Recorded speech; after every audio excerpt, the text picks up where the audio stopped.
वाहतूक नियमांचं उल्लंघन करणाऱ्यांवर कारवाई करण्यासाठी नागरिकांना थेट व्हॉट्सअपद्वारे तक्रार नोंदवता येईल. तक्रारीसह पाठवलेल्या छायाचित्रांच्या आधारे पोलिसांकडून तातडीने पडताळणी करून कारवाई केली जाणार आहे. त्यामुळे आता नियमभंग करणाऱ्या चालकांविरोधात नागरिकांनाही तक्रारी करता येणार आहेत. ठाणे पोलीस आयुक्त आशुतोष डुंबरे आणि सहपोलीस आयुक्त डॉक्टर ज्ञानेश्वर चव्हाण यांच्या निर्देशानुसार ठाणे शहर वाहतूक शाखेनं हा उपक्रम सुरू केलाय. ठाणे पोलीस आयुक्तालय क्षेत्रातील विविध वाहतूक उपविभागांसाठी 18 अधिकृत व्हॉट्सअप क्रमांक जाहीर करण्यात आलेत.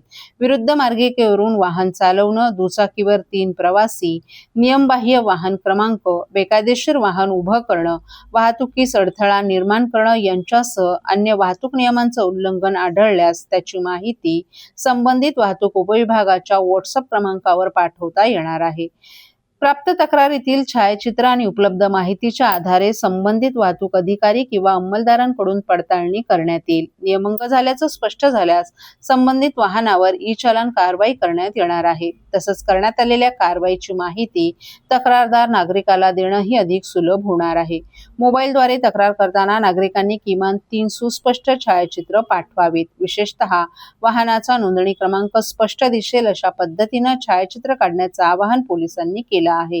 तक्रारीसोबत वाहन क्रमांक, घटनास्थळ आणि नेमका वाहतूक नियमभंग याची माहिती देणं आवश्यक असल्याचंही पोलिसांनी स्पष्ट केलंय.